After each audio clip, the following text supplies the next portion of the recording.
inspirasi, euforia, Islam, semuanya di IKIM. Jom kurban PNP? Kurban aku biasa dengar. PNP ini kali pertama. Apa tu? Profesional dan premium. Maksudnya, pengurusan kurban dilaksanakan dengan cara profesional. Sembelihan menggunakan slaughter box, penyimpanan menggunakan cold room dan pengagihan pula menggunakan cold truck. Oh, macam tu. Ya, sempena Aidiladha tahun ni, Radio IKIM dengan kerjasama Kurban.com akan menganjurkan program Kurban bersama IKIM. Nak cerita? Panjang sangat. Apa kata daftar je dulu. Hubungi Kurban.com di talian 017-983-8382. Pastikan kita adalah yang terawal untuk mendapatkan harga promosi RM799 sahaja untuk satu bahagian korban. Kalau macam tu, sekarang juga aku nak daftar. Bismillahirrahmanirrahim. Ilahi, lastu lil firdausi ahla, wala aqwa ala naril jahimi. فهب لي توبة واغفر ذنوبي فإنك غافر الذنب العظيم.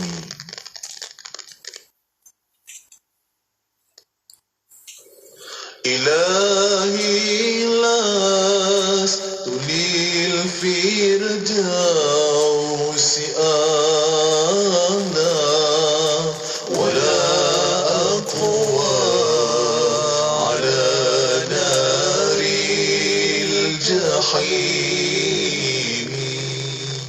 فهب لي توبة واغفر ذنوبي فإنك غافر الذنب العظيم. إلهي لست للفردوس أعلى ولا أقوى على نار الجحيم. فهب لي توبة واغفر ذنوبي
Amalan bersedekah tidak terikat kepada umur, tidak juga kepada agama dan bangsa. Bersedekahlah dengan sedekah yang terbaik, khususnya buat saudara-saudara kita yang berada di Syria dan Yaman, yang kini amat memerlukan bantuan kita. Ayo zahirkan kebersamaan kita dalam kempen bantuan kecemasan Syria dan Yaman. Anjuran Aman Palestin sebagai satu cara memperkukuh tali persaudaraan.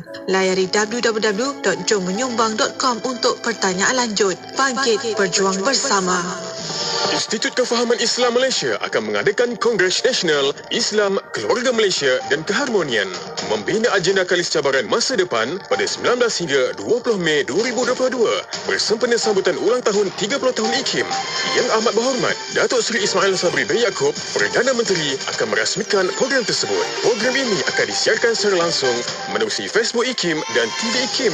Untuk mendapatkan maklumat lanjut berkenaan program ini, sila layari laman sesama IKIM di www.ikim.gov.my atau hubungi unit program dan latihan di talian 0362046320 atau 6322.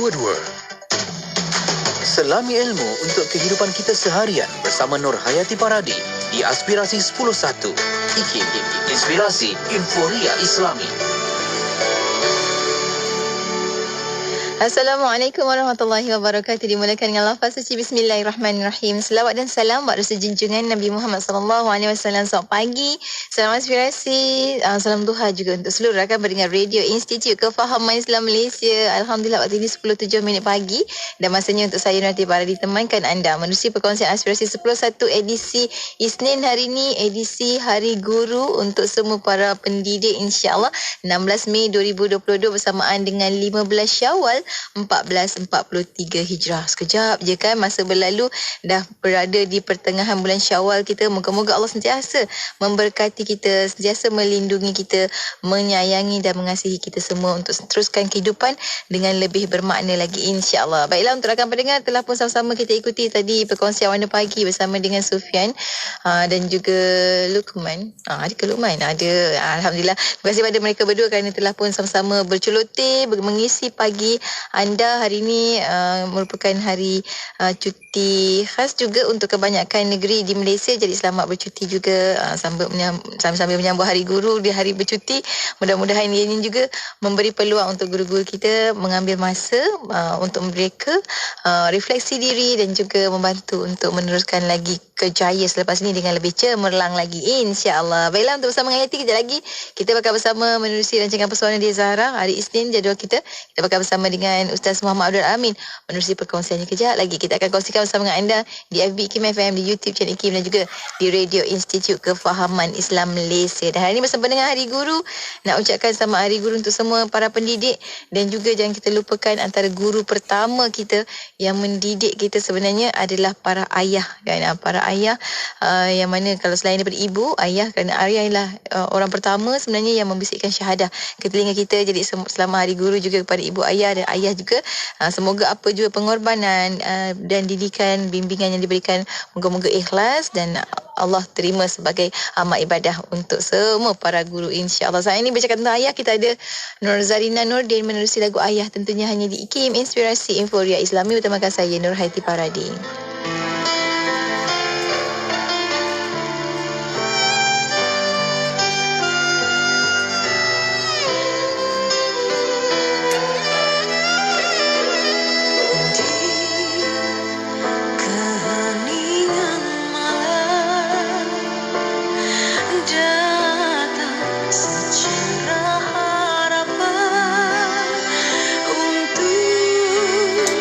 Menyambut jiwa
Ibu, ada rasa kurang sihat lah. Nah, makan vitamin C Jardin Kids. Kenapa ibu suka bagi adik makan vitamin ni? Sebab rasa dia yang sedap dengan buah strawberry sebenar. Kaya dengan vitamin C, rendah gula dan menggunakan gula tebu organik tanpa pewarna dan perisa tiruan. Semestinya halal. Natural Gummy Vitamin C dari Jardin Kids. Makanan tambahan terbaik untuk meningkatkan imuniti anak anda. Dapatkan di farmasi terpilih. Layari www.herbitus.com HERBITUS. WhatsApp 0377347155. Kini buku IKIM ada secara e-book. Pelbagai kelebihan boleh dinikmati. Lebih murah dan jimat, dapat dibaca segera. Saiz fail yang kecil serta yang paling penting adalah satu akaun boleh digunakan pada 5 peranti berbeza dalam masa yang serentak. Telefon pintar, komputer, iPad, semuanya boleh. Layari www.ikimniaga.my dan pilih e-book IKIM. Seterusnya, tekan pada buku yang anda inginkan dan anda akan dihantar ke laman sesawang eCentral. Ingin bantuan? WhatsApp saja di 0115769540. Jangan membaca sampai koma, tapi bacalah sehingga titiknya. Segera dapatkan buku IKIM secara e-book. Mak ayah stres? Anak lemah matematik? Tak hafal sifir? Temui saya, CMC, Cik Man Chongak, pakar motivasi matematik anda di Roadshow Bijak Sifir seluruh negara. Daftar sekarang www.pentagonmaths.com. Sifir cepat, matematik hebat.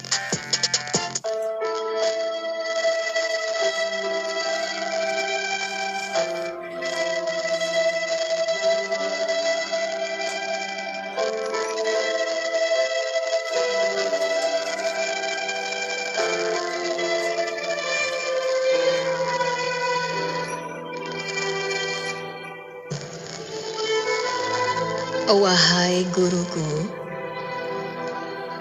terima kasih aku ucapkan pada ilmu tak terhingga yang dikau curahkan kepadaku.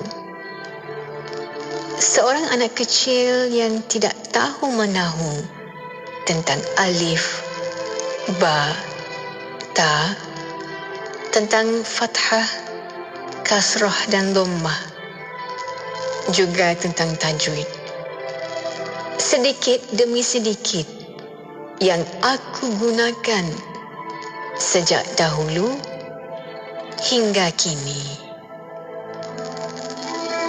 Wahai guruku, terima kasih aku ucapkan atas keikhlasan yang dikau berikan tanpa jemu setiap hari, mengajar mendidik anak-anak kecil sebayaku dengan wajah senyum melayan keletah kami yang masih merangkak-rangkak mencari titik permulaan dalam mengenal Al-Quran, dalam mengenal kalam Allah untuk menjadi pegangan hidup kami sepanjang masa.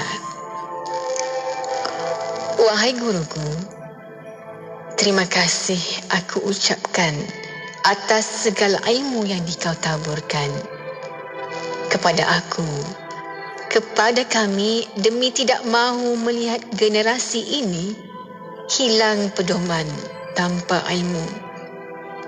Demi tidak mahu melihat generasi ini yang hanya tahu ilmu dunia, yang akan menjerumus ke kancah kesesatan jika tanpa ilmu agama yang dikau curahkan.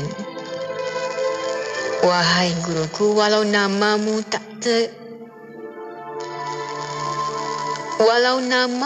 sebaris, walau namamu tak setaraf, walau dirimu tak semewah, walau dirimu tak sebanding pendidik-pendidik arus perdana, namun baktimu, namun didikanmu membawa anak bangsa menuju syurga.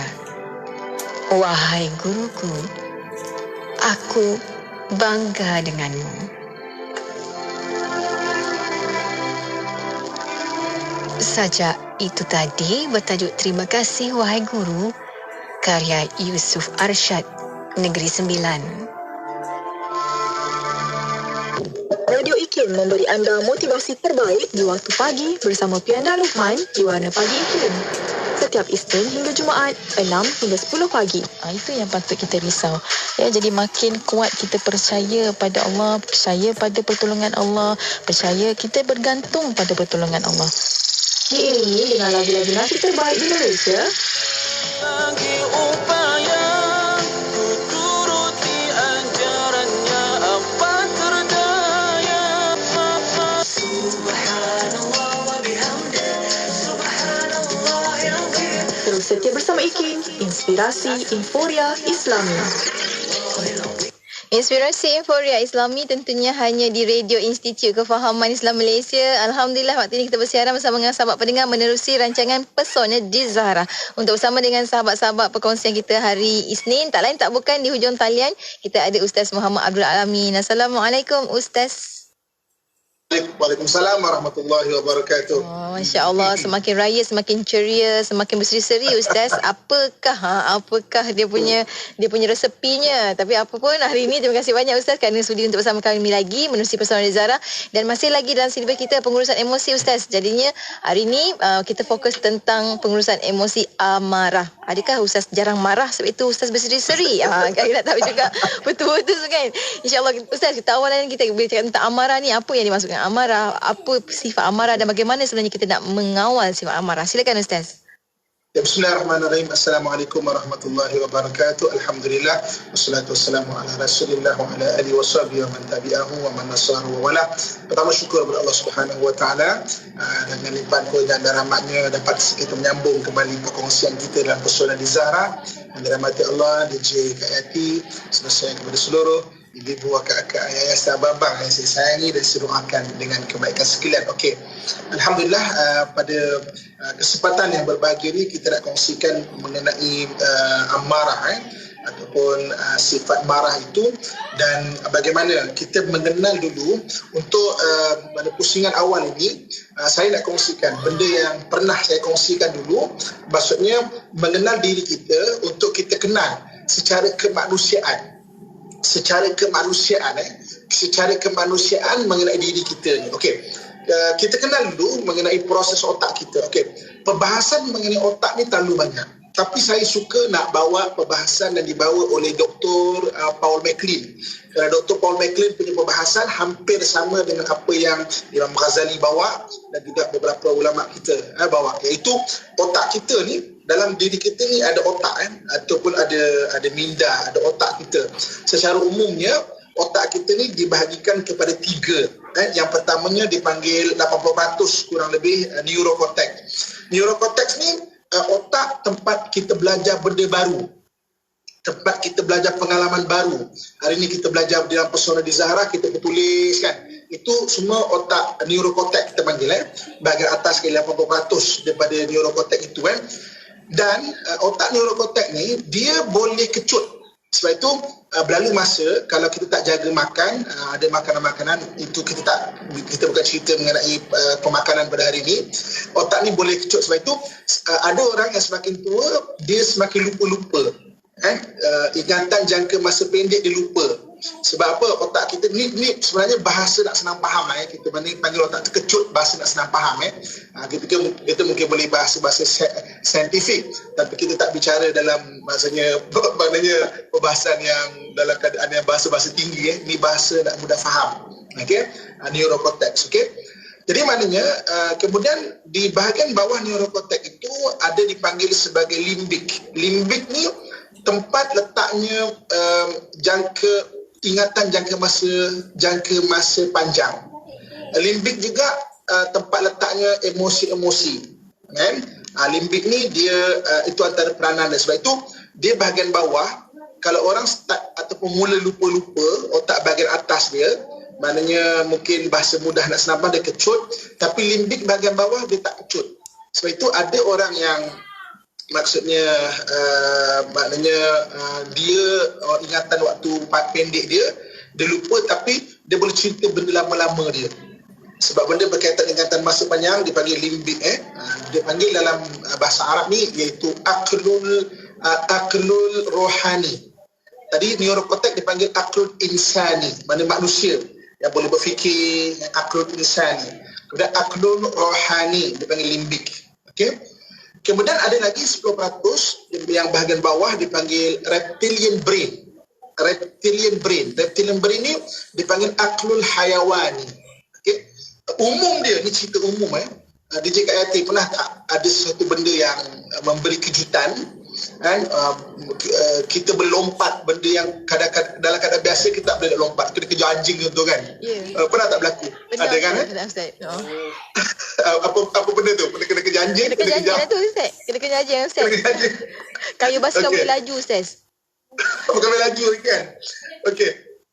Jadi reptilian brain ni umum di antaranya adalah untuk bagi respon spontan tanpa kita sempat berfikir secara neurocortex.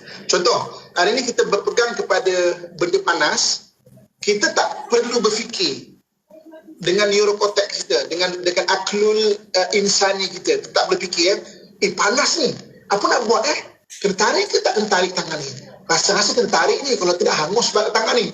Elok kita tarik, tangan kita dah melecur dah. Sebab apa? Benda neurocortex, benda berfikir. Jadi benda reptilian brain ni ataupun aklul hayawan ni, dia adalah respon spontan. Respon spontan kita maksudnya macam mana kita boleh nak tanpa berfikir dia boleh buat. Contoh macam kalau kita nak lompat satu tembok yang tinggi, kita akan berkira-kira tinggi, boleh tak boleh, tak boleh ni dan sebagainya. Tapi kena kejar anjing contohnya, kita berlompat pada satu tembok yang tinggi tanpa berfikir dan kita boleh buat benda tu. Spontan Ustaz. Spontan. Itu antara reptilian brain ataupun aklul hayawani dan kenapa macam mana dia protect diri kita. Macam saya sebut tadi, perbahasannya agak detail panjang, ini secara umum dia untuk kita kenal diri kita sebelum kita kenal amarahnya, kita kenal diri kita. Okey. Ibu kakak tuan-tuan muslimin dan muslimat rahmat Allah sekalian. Okey. Jadi saya nak cerita dulu tentang kemanusiaan. Kenapa manusia boleh marah? Kita cerita dulu tentang kemanusiaan. Kenapa manusia boleh marah? Supaya di hujung perkongsian kita di Pesona Zahra pada hari ini, apabila kita faham, kita cuba kontrol. Ilmu satu benda berbeza. Training dia panggil tarbiyah. Tarbiyah tu dia panggil training. Didikan diri, dia bermula dengan ilmu yang kita ada, kemudian kita apply. Belum tentu kita ada ilmu kita boleh apply. Okey? Tapi maknanya paling kurang kita faham why, kenapa benda ni berlaku. Okey. Kenapa satu orang tu boleh marah? Ibu kakak tuan-tuan muslim-muslimat sekalian. Okey. Pertama sekali, seseorang itu boleh marah apabila kalau neurocortex ni maknanya otak kita yang ada aklul insani, yang kita boleh belajar, kita boleh pertimbangkan, kita belajar maknanya ilmu baru, pengalaman baru. Aklul insani ni ataupun neurocortex ni, kita ada satu expectation. Kita ada satu expectation, kita panggil apa? Satu jangkaan. Contoh katakan kita selalu jumpa DJ Kak Yati ni. Tengok dia orangnya nice, lembut kan, maksudnya kalau jumpa kat luar mesti dia peramah.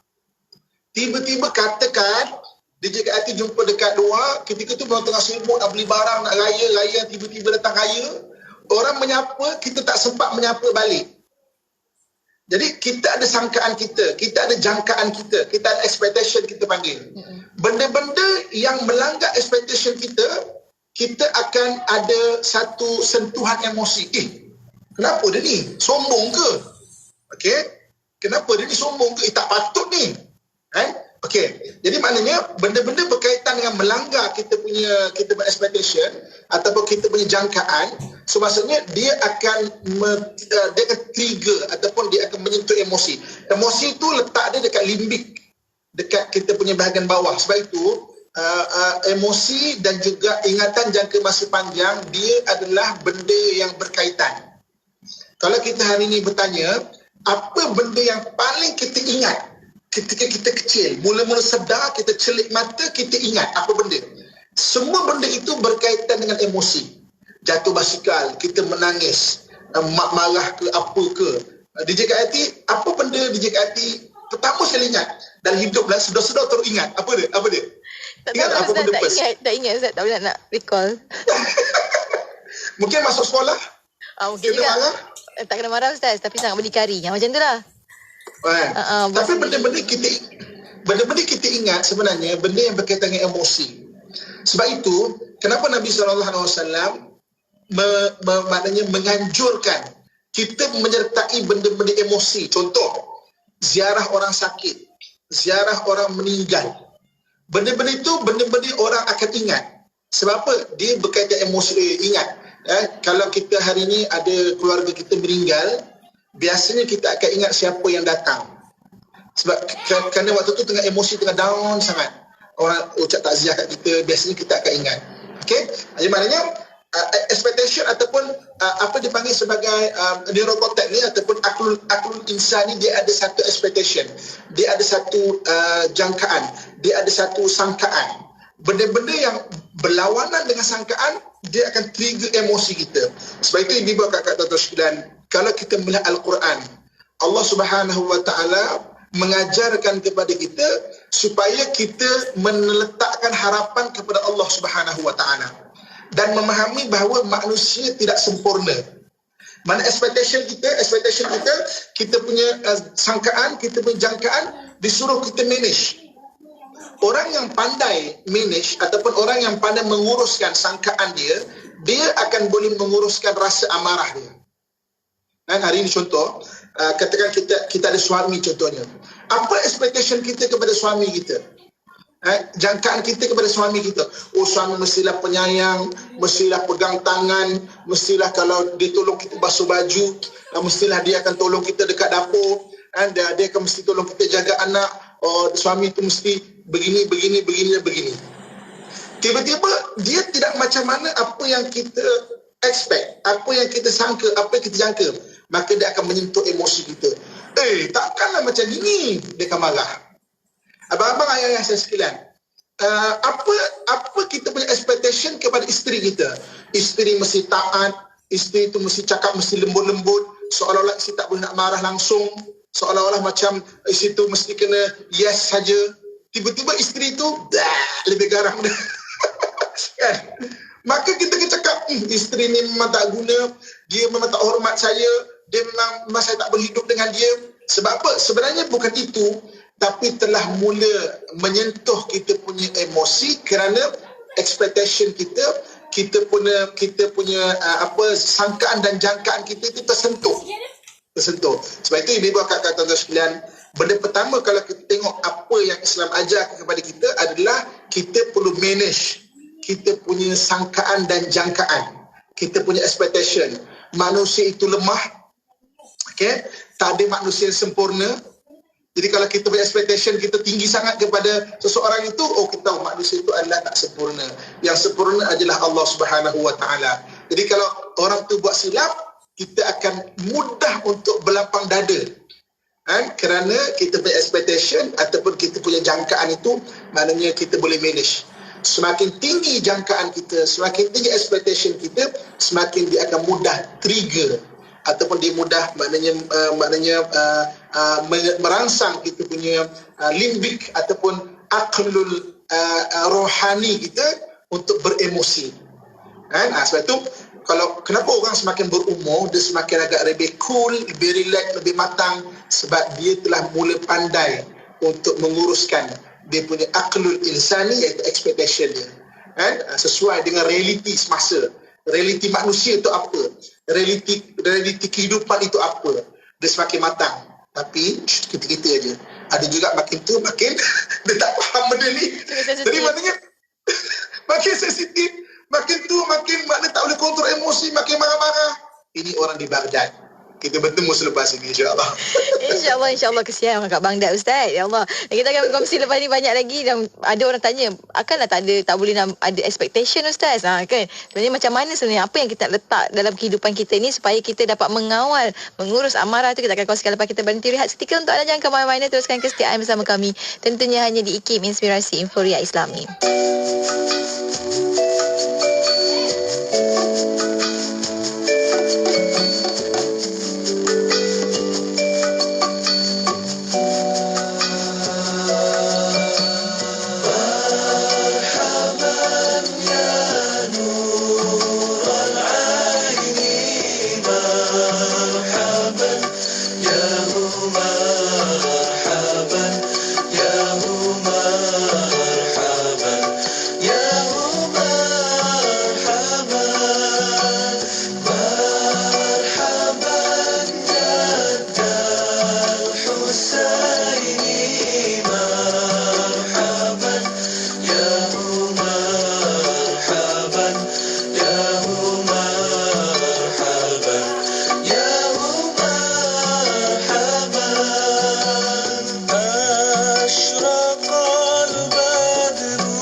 Jom kurban PNP. Kurban aku biasa dengar. PNP ini kali pertama. Apa tu? Profesional dan premium.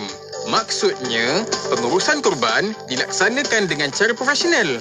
Sembelihan menggunakan slaughter box, penyimpanan menggunakan cold room dan pengagihan pula menggunakan cold truck. Oh, macam tu. Ya, sempena Aidiladha tahun ni, Radio IKIM dengan kerjasama Kurban.com akan menganjurkan program Kurban Bersama IKIM. Nak cerita? Panjang sangat. Apa kata daftar je dulu. Hubungi Kurban.com di talian 017-983-8382. Pastikan kita adalah yang terawal untuk mendapatkan harga promosi RM799 sahaja untuk satu bahagian korban. Kalau macam tu, sekarang juga aku nak daftar. Inspirasi Inforia Islami tentunya hanya di IKIM. Kita kembali bersiaran waktu ini menerusi perkongsian personal di Zara bersama dengan Ustaz Muhammad Abdul Alamin. Hari ini cerita tentang amarah, pengurusan emosi amarah. Tadi Ustaz kongsikan dengan kita bagaimana sebenarnya kita awal-awal tu kita kena ada, kita faham tentang manusiawi ni, bagaimana otak tu berfungsi dan bagaimana sistem kita bila kita kata kita akan marah disebabkan kita ada persepsi ataupun kita ada expectation. Ada yang tanya tu Ustaz, tak pernah ada expectation ke dalam kehidupan kita ke macam mana sebenarnya Ustaz? Silakan. Okey, hidup kita perlu ada expectation. Maksudnya contoh macam kerja, kita tu ada expectation kita, awak kena buat macam ni, kena kerja macam ni dan sebagainya. Dalam soal harian dalam rumah tangga, sebab rumah tangga ukuran dia bukan macam pejabat. Abang pukul 5 kena balik check in. Maknanya pukul 5 kena balik. Habis office pukul 4.30, pukul 5 kena sampai rumah. Dia tak macam tu. Okey, so jadi maknanya expectation yang kemanusiaan, yang hari-hari kita tengok orang dan sebagainya, dan maknanya yang terbentuk office dia ada, dan kita pula ada satu expectation. Cuma kita kena manage dan fleksibel benda itu. Okey, kita hari ini melihat orang yang salah, ibu-ibu akak ayah saya sekarang, tolong salinkan benda ni. Bila kita melihat suami kita salah, isteri kita salah, anak kita salah, kita kena tegur. Tapi nak melihat orang salah ni, pertama ada memang orang jahat yang berniat buat salah. Ya, memang degree kesalahan dia 100%, 100%. Memang dia jahat, dia berniat buat jahat dan dia patut dihukum. Ada sebenarnya orang yang buat salah kerana jahil, dia tak faham. Degree dia bukan 100%. Tugas kita untuk bagi tahu apa yang kita tahu, apa yang betul. Dia tak 100%. Kita tengok satu orang buat salah, kita jangan treat dia benda sama seolah-olah orang jahat yang berniat buat salah. Mungkin dia orang yang memang tak tahu. Dia tak tahu. Benda tu salah. Kita kena tegur, kita kena kesian. Okay? Yang ketiganya, ada orang yang buat salah, dia adalah orang yang sedang berusaha menjadi baik. Ya betul dia memang jahat, ya betul dia memang salah, dia memang nakal, tapi dia telah ada perubahan untuk menjadi baik. Jangan treat dia, jangan marah dia macam mana orang pertama, orang salah yang berniat, orang jahat yang berniat membuat salah. Kadang-kadang contoh katakanlah, suami kita daripada 5 tahun lepas ada banyak perubahan. Tiba-tiba dia buat satu kesalahan, kita treat dia macam orang jahat yang memang berniat buat salah. 100% dia salah dia. Jadi tidak adil. Rupanya dia memang betul, dia memang nakal, memang betul dia memang jahat contohnya, tapi dia sedang berusaha menjadi orang yang baik. Okay? Degree kesalahan tu bukan 100% kat dia. Mungkin dia tak ada orang ingatkan dia jatuh balik. Itu yang ketiga. Yang keempatnya, ada orang buat salah ni adalah orang baik yang tak buat benda betul. Dia baik, tapi dia tak buat benda betul. Dalam bab tu dia tak buat benda betul. Kan? Dia memang baik. Kita tak boleh treat dia sebagai orang salah, yang orang jahat yang berniat buat salah. Dan dia adalah orang baik, dia orang baik, tapi dalam bab tu dia tak buat benda betul. Dia memang baik, tak mengata orang, tak apa semua, tapi macam mak mertua dia tak pandai nak bergaul, dia tak pandai nak berbual dengan mak mertua. Mak mertua pepok, dia pun kebil, tak kerti nak menjawab. Akhirnya mak mertua dia ada sangkaan, sombong punya menantu. Dia bukan sombong, dia introvert. Dia tak reti nak berbual. Dia tak pandai nak berbual kalau tak selesa. Jadi maknanya, mungkin dia mungkin kalau kita kata dia salah, tapi dia salah yang tak buat benda betul. Dan yang kelimanya adalah, ada orang yang buat salah, dia adalah orang baik yang tersilap. Dia baik tapi tersilap. Jadi bila melihat orang salah, expectation kita ni, kita fokuskan dalam rumah tangga. Kita bukan office, bukan apa, dalam rumah tangga, 5 benda salinkan ibu akak sekalian, biar kita ada ilmu untuk manage expectation kita. Melihat orang salah, yang pertama, ada orang jahat yang memang berniat untuk buat salah. Memang dia berniat, purposely dia berniat, memang nak tipu bini dia. Contoh kan. Itu memang dia salah lah. Yang keduanya, ada orang jahil, dia tak tahu. Kan? Jadi kita contoh, suami mesti diimam kepada keluarga. Expectation kita itu. Dia tak tahu, baca Fatihah pun tak berapa betul. Dia segan. Kita anak imam, anak Bilal. Dia anak orang biasa. Memang dia nak jadi imam, tapi dia tak ada confident. Kita pun cakap, apalah lelaki ni kan, nak jadi imam. Awak kan imam saya, kenapa tak mau jadi imam? Dia tak ada confident. Kan? Maksudnya dia tak tahu. Mungkin dia baca tu betul ke salah ke. So kesianlah dekat dia. Tapi kita jadi marahkan. Contoh macam, awak kan imam saya, tak nak cari imam lain. Kenapa awak tak imamkan saya? Dia baca Fatihah pun dia tak confident. Jadi ajaklah dia jadi imam kita yang tak baca kuat. Zuhur ke, asar ke. Ini nak suruh terus imam yang baca kuat kan. Jadi dia segan. Mungkin dia tak hafal pun nama doa kunut contohnya. Tapi dia nak cakap dia malu. Kan? Macam mana dia nak mengimamkan, dia pun tak ada confident. Tapi kita punya expectation apa? Apa mesti macam ni? Sedangkan dia tak tahu. Itu yang kedua. Yang ketiga, ada orang yang sedang berusaha menjadi baik. Dia dah okey, dah jadi imam. Janganlah kutuk dia. Abang ni, kalau imam ni bacanya surah Qul Huwallahu Ahad. Tak ada surah lain ke?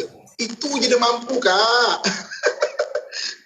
Abang ni asal Qul Huwallahu Ahad. Bacalah surah lain.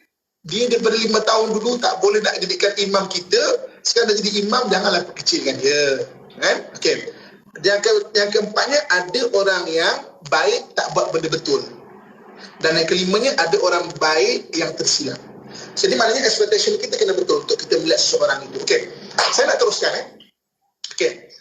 Jadi apabila kita punya aklul insani kita, ataupun dipanggil neurocortex ni. Neurocortex ni dia ada expectation yang kita bentuk. Sama ada bentuk tu daripada persekitaran kita, pendidikan kita dan sebagainya.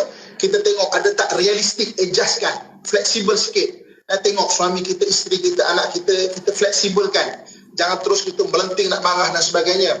Kerana bila kita masuk kita melanggar kita expectation, dia akan turun kepada otak ataupun aklul rohani. Aklul rohani ataupun limbik itu. Limbik ni dia tempat letak perasaan, maka kita mula marah. Dan satu benda yang menarik dalam kajian otak, dalam kajian minda kita, limbik ni kalau emosi tu bergelojak, mana tidak terkawal, kalau tak iya, dia akan ada satu apa dipanggil amigdala hijack. Boleh tambahkan bacaan kita. Amigdala hijack ni maknanya dia hijack daripada limbik, daripada aklul rohani itu kepada aklul hayawani, daripada limbik kepada reptilian brain. Bila berlaku hijack ini ataupun bypass ini ataupun macam abuse ini kepada reptilian brain, orang akan bertindak seperti haiwan. Dia tidak ada dah limbik. Patutnya aklul hayawan ni tujuannya untuk menyelamatkan diri kita. Ini dia akan tanpa hilang pertimbangan, baling barang, tikam orang, terajang orang, sampai ada kes-kes yang berlaku sampai menyalahi undang-undang, sampai membunuh dan sebagainya. Sebab itulah ibu kata sekalian, kalau kita tengok dalam Islam, apabila orang telah mula marah, kemudian bergelonjak emosi dia, apa Nabi SAW sarankan? Marah, ambil wudu. Kalau berdiri, duduk. Kalau tak boleh hilang marah, baring. Ataupun beralih tempat. Supaya apa? Dia bergelojak tu tak sampai kepada amigdala hijack. Amigdala hijack ni maknanya daripada limbik perasaan yang bergelojak marah tu kepada reptilian brain, kepada aklul hayawani. Nanti dia akan bertindak seperti haiwan.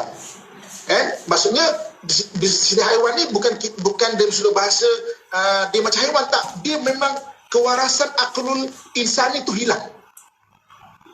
Itu kadang-kadang orang tertikam orang, akhirnya menyesal kemudian. Cerai talak 3, talak 1000 pun pernah. Ada orang ceraikan bini dia kat Mekah, talak 1000. Sebab apa? Janji tunggu pintu sini, isteri keluar pintu sini lain. Berjam-jam tunggu tak jumpa, isteri pun balik hotel. Dia lama tunggu, dah marah. Balik hotel, tengok isteri tengah makan. Maka marah, awak nak cerai ke? Nak berapa 1000? Ambil cerai 1000. Ada orang bercerai di Mekah tau. Kemudian menyesal. Sebab apa? Bila dia hijack itu. Sebab tu bila marah, memang ikutlah apa kata Nabi SAW. Okey, kita nak tengok beberapa contoh dipanggil gangguan penyakit mental. Jadi maknanya gangguan penyakit mental. Okey, bila kita sebut mengenai kesihatan mental, kita kempenkan pada tahun lepas kesedaran kesihatan mental. Ada 3 step dia. Kesihatan mental bagi orang biasa. Mudah-mudahan kita berada dalam zon kesihatan mental. Zon kedua dipanggil gangguan kesihatan mental. Apabila ada simptom-simptom yang mengganggu kesihatan mental, dipanggil gangguan kesihatan mental. Gangguan kesihatan mental, kalau tidak perasan, benda tu berulang, ada tempoh masa bagi setengah gangguan kesihatan mental, dia akan pergi kepada stage ketiga, dipanggil penyakit mental ataupun panggil mental disorder. Ini yang bahaya. Bila dah jadi satu tabiat, mental disorder. Okey, antara benda-benda yang boleh menjadi mental disorder ni antaranya adalah intermittent explosive disorder. Intermittent explosive disorder ni keadaan gangguan, bahasa dia meletup sekejap-sekejap, macam dia short temper lah. Mana marah yang pendek. Dia marah tapi dia dah biasakan, dia tak faham. Amigdala hijack tu terus jadi. Tapi sekejap-sekejap, kalau tak perasan benda ni kemanusiaan, kita terbiasa benda tu, dia boleh sampai kepada mental disorder atau penyakit mental yang kita tak perasan, secara ilmu kita tak boleh stop dia. Tiba-tiba mengamuk, balik barang. Mengamuk, balik barang. Sekali-sekali terbaling benda tajam kena pada orang, kan tak jadi benda-benda yang memudaratkan. Balik lisung batu contohnya kan. Ada orang balik tin susu tu lah. Kena kepala anak. Maknanya pecah kepala anak. Benda yang intermittent explosive disorder ni, maknanya amigdala hijack yang berlaku dan dibiarkan. Dan benda itu menjadi gangguan kesihatan mental sampai kepada penyakit mental. Dia rasa macam feel good, sikit nak marah, bang, meletup. Padahal dia telah maknanya terpengaruh dengan aklul hayawani itu tadi. Sampai kadang boleh jadi apa dia sebagai pembuli. Orang pembuli ni dia sama suka tau tengok orang lain susah, orang lain menderita. Sebab amigdala hijack ni antaranya apabila berlaku dia rasa puas hati tengok orang, macam rasa puas hati tengok orang tu mudarat. Kena menyesal. Apabila balik-balik ketenangan, balik-balik kepada aklul insani tadi, boleh berfikir secara waras, menyesal. Ini benda yang kita kena faham mengenai amarah base ataupun dia punya basic dia tentang kemanusiaan. Jadi apabila mula nak marah, beralih tempat, ambil wuduk, sembahyang sunat. Jangan layankan. Takut kita marah, berlaku amigdala hijack ini tadi. Okey. Sebelum kita buka kepada soalan, di mana syaitan? Bisikan syaitan. Peranan syaitan ni kan allazi yuwaswisu fi sudurin nas, yang mewaswaskan hati manusia. Syaitan dia akan berbisik-bisik kepada neurokorteks tadi, aklul insani. Tak betul ni, tak kena laki kau ni, tak kena. Dia akan mengapi-apikan kat situ. Kemudian apabila dah kita jatuh kepada aklul rohani, ataupun dia panggil limbik, otak limbik kita, dia mengapi-apikan, biar lagi. Memang kau pukul je dia, kau lempang je dia, maknanya dia akan mengapi-apikan di situ. Supaya apa? Supaya kita makin panas dan berlaku amigdala hijack. Sebab tu dalam Quran Allah sebut syaitan itu tugas dia allazi yuwaswisu fi sudurin nas, mewaswaskan hati manusia. Di mana dia waswaskan tu? Dekat mana dibisikkan itu? Sebab itu kalau dia kata nak ada expectation yang dah mula bisik-bisikan, kita istighfar banyak-banyak, selawat banyak-banyak, baca auzubillah banyak-banyak, auzubillahi minasyaitonirrajim banyak-banyak, tiup sikit, jangan tiup kat muka lelaki pula. Kan, baca auzubillah banyak supaya dia tidak eksploitasi kita punya aklul insani ataupun limbik ataupun neurokorteks kita. Lebih-lebih lagi bila kita start trigger kita punya emosi dekat limbik tu, dekat aklul rohani. Jangan sampai dia ambil kesempatan pada situ, supaya kita apabila kita jadi amigdala hijack, jadi reptilian, jadi aklul hayawani menguasai badan kita. Apa kata syaitan? Ana bariun, aku berlepas tangan. Itu kau punya pasal. Aku tak tahu. Aku cuma api-apikan. Siapa suruh kau jadi marah? Aku berlepas tangan. Itulah yang syaitan sebut besok apabila diadili, orang cuba menyalahkan syaitan kata ana bariun, aku lepas tangan, aku tak tahu. Itu dia punya hal. Kenapa dia tak kontrol diri dia? Pada syaitan yang mengapi-apikan. Nauzubillah min dzalik. Wallahu a'lam. Allah Akbar. So tadi Ustaz ada rasa nak marah tapi kena sabar kan. Masya Allah, kena ada benda tu, kena selalulah dibisik-bisikkan kan, supaya kita dapat mengatasi syaitan yang durjam. Apapun Ustaz, kita ada soalan daripada sahabat kita ni Ustaz. Antara sahabat kita yang bertanyakan soalan di WhatsApp IKIM di 011290040004. Kita Assalamualaikum, DJ Yati dari Ustaz, tertarik dengan topik pagi ni. Nak tanya, jika kita adalah jenis yang easy triggered sebab perkara-perkara yang tak bertemu dengan kita punya expectation, lepas tu kita ambil sikap apa-apa je lah, macam buat tak tahu je lah, then move on. Adakah ianya okey sebenarnya Ustaz? Okey, lebih okey. Maksudnya kita ada expectation, tapi kita agak fleksibel jika expectation kita terlanggar. Apa-apalah, malasan nak fikir. Sebab ada orang yang tidak fleksibel kepada expectation dia. Suami kena macam ni, abang tak sayang saya ke? Sebab apa? Sebab abang tak pegang tangan saya. Jadi maknanya takrifan sayang tu pegang tangan, dia berlaku expectation tu terlanggar, dia trigger. Tapi kalau ikut dia lah, dia nak pegang tangan ke, pegang tiang ke, pegang tangga ke, ikut dia lah. Maksudnya kita lebih fleksibel. Dia nak pegang tangga, pegang eskalator ke, ikut dia lah. Jangan pegang orang lain sudah. Okey. Maknanya agak okey. Maksudnya agak fleksibel dengan expectation kita. Wallahualam. InsyaAllah. Terima kasih banyak Ustaz. Tangga pun boleh Ustaz. Dan seterusnya Muhammad Ilyas tanyakan soalan Ustaz. Kata Ustaz, satu hari sahabat yang dipercayai telah mengkhianati, mengambil hak kita dan membuat kita terpinga-pinga dan menjadi kita susah untuk percaya orang lain. Dan bila ia terjadi, emosi kita menjadi tak stabil dan semakin sensitif. Agak-agak emosi macam ni, macam adakah dia boleh hilangkan sendiri sebenarnya Ustaz? Okey. Lepas ni buka ayat Al-Quran, buka surah Al-Baqarah ayat 109. Surah Al-Baqarah ayat 109 ayatnya panjang. Okey. Bermula dengan wakaf yang kedua akhir, wakaf kedua akhir itu bermula dengan fa'fu wasfahu hatta ya'tiya bi amri innallaha ala kulli syai'in qadir. Okey, maknanya surah Al-Baqarah ayat 109 wakaf yang terakhir, fa'fu wasfahu hatta ya'ti Allah bi amri innallaha ala kulli syai'in qadir. Maknanya dalam ayat ini Allah sebut maafkan dan biarkan dia. Maafkan dan biarkanlah dia. Sesungguhnya sehinggalah datang perintah Allah, mana Allah akan gantikan lebih baik. Sesungguhnya Allah itu berkuasa atas tiap sesuatu. Bagi orang yang trigger macam ini, selain daripada kita faham kita punya reaksi badan secara kemanusiaan, kita dah kongsikan ayat ini, alhamdulillah, dia juga ayat dikongsikan. Maksudnya ini ayat surah Al-Baqarah 109. Selain daripada itu, kadang-kadang selaku manusia kita tak ada kekuatan untuk kita maknanya nak kontrol kita punya emosi. Kita perlukan bantuan daripada Allah Subhanahu Wa Taala. Antaranya adalah ayat surah Al-Baqarah 109 ini. Jadi bagi orang yang nak trigger, maknanya baca ayat ini. Keberkatan ayat ini akan menjadikan kita tone down. Fa'fu wasfahu hatta ya'ti bi amri. Maknanya Allah kata maafkan dia dan biarkanlah. Move on lah, move on, bahasa nak senang move on kan. Sehinggalah datang ketentuan Allah. Maknanya Allah akan gantikan kita lebih baik lagi. Sesungguhnya innallaha ala kulli syai'in qadir. Allah tu sangat-sangat berkuasa. Balik ingatan kita kepada Allah Subhanahu Wa Taala.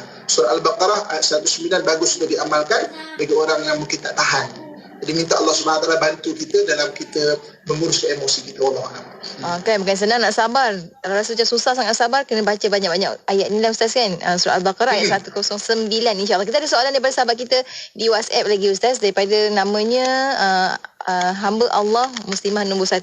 Apakah Asmaul Husna yang boleh dizikirkan untuk mengurangkan kemarahan, menjadi lebih rajin dan mudah tidur pada waktu malam Ustaz? Okey, itu banyak tu. Maknanya hilangkan kemarahan satu, boleh mudah tidur satu dan juga apa pada waktu malam. Jadi rajin. Okey. Kalau untuk kita melembutkan hati kita, ya Rahman ya Rahim, maksudnya gabungkan dua tu. Ya Rahman ya Rahim, ya Rahman ya Rahim, ya Rahman ya Rahim. Maksudnya bila kita kita maknanya untuk hati kita lebih lembut dengan keimanan lagi. Kalau untuk mudah tidur ni bagusnya macam mana kita pernah kongsikan dulu, ya Ghafur ya Syakur.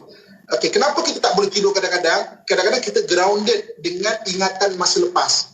Suami kita tengah buat hal kita tak tahan. Artinya benda-benda lepas. Ya Ghafur, dia akan melepaskan maknanya pemikiran kita pada benda-benda lepas. Ya Syakur, bagi orang tak boleh tidur, dia anxiety, dia risau pada benda akan datang. Ini macam mana ni kan? Sakit pinggang, dah jumpa doktor kata sihat. Rusinglah Ustaz. Baguslah Kak, sakit pinggang jumpa doktor kata sihat. Taklah, jangan-jangan sakit pinggang ni sakit buah pinggang tak. Kalau sakit buah pinggang nanti macam mana? Mesti pembiayaannya mahal. Mesti suami saya tak sayang saya. Mesti dia nak kahwin lagi. Tak boleh tidur. Kan? Baca Ya Syakur. Ya Syakur akan mengubat kita punya anxiety ataupun kerungsingan masa depan. Orang tak boleh tidur biasa dua sebab. Maksudnya grounded kepada benda-benda lepas ataupun dia terawang-awang dengan benda-benda ke depan. So macam untuk mudah tidur, Ya Ghafur, Ya Syakur, Ya Ghafur, Ya Syakur, Ya Ghafur, Ya Syakur. Untuk hati kita lembut, menghilangkan marah, Ya Rahman, Ya Rahim, Ya Rahman, Ya Rahim, Ya Rahman, Ya Rahim. Nak jadi rajin tadi Ustaz, satu lagi tadi. Nak jadi rajin dia kata. Macam mana? Nak jadi rajin. Nak jadi rajin ni nanti kita akan satu tajuk bahas pengurusan malas. The laziness. Kan? Ada tajuk dia. Malas pun kena uruskan. Malas kena urus. Kalau tak dia jadi tabiat. Kalau tak dia akan jadi kebiasaan. Mula dia malas lah. Bermula dengan malas berfikir. Malas ni dia akan bermula dengan malas fikir. Sebab tu daripada muda jangan ada malas berfikir. Contoh, isteri tanya, bang nak makan apa bang? Apa-apalah. Malas tak fikir. Nak makan apa pun malas fikir. Bang nak pakai macam apa? Apa-apalah. Bang kita cuti ni nak pergi mana-mana lah. Jangan biasakan macam tu. Takut dia terbentuk kita malas berfikir. Bila malas berfikir, dia akan jadi malas bertindak. Tunggu ada perbahasan dia, insyaAllah. InsyaAllah Ustaz, kita ada satu soalan ni, soalan terakhir. Banyak soalan sebenarnya Ustaz, ini soalan terakhir lah saya kira untuk sesi kita pada hari ini di WhatsApp IKIM. Sahabat kita tanya, kata bagaimana pula jenis orang yang tahu benda tu salah tapi tetap juga nak buat benda yang sama ulang-ulang. Contohnya buka pintu store tak tutup, lepas tu ulang lagi benda yang sama walaupun dah ditegur Ustaz. Adakah ini perbuatan yang sengaja untuk provoke sebenarnya, untuk kita jadi marah Ustaz? Okey. Saya tengok benda ni, dia bukan perbuatan sengaja untuk provoke. Maknanya dia adalah satu tabiat yang perlu dibetulkan. Sebenarnya taklah sejahat itu sampai dia kata sajalah tu nak provoke orang. Itu sangkaan kita, itu expectation kita kan. Jadi kalau itu cara kita nampak berfikir, kita kan mudah marah. Abang ni saja je kan, malah tutup pintu nak trigger saya kan. Mungkin tak macam tu, ataupun mungkin itu tabiat dia yang terbentuk sejak dia kecil. Sebab dia kalau buka store je, bapak dia pun tak tutup. Dia terampak bapak dia tertutup kan. Jadi dia pun terbiasa tak tutup. Okey. Sebenarnya jadi macam mana memang kena tegur. Ibu, kakak, ayah, abang, ada setengah-setengah orang memang kena tegur sampai abang Jamil tutut kan. Memang kena tegur. Kadang-kadang kita kata penatlah Ustaz, tegur berulang-ulang benda yang sama. Ya. Macam tu juga manusia. Kadang-kadang memang macam tu. Ada jenis orang, ada jenis orang Baghdad saya kata, maksudnya kan, bukan dekat Gua Musang ke, dekat Ceras ke, dekat Semparan Kampung, bukan pada dekat Baghdad Tapi mana itulah manusia.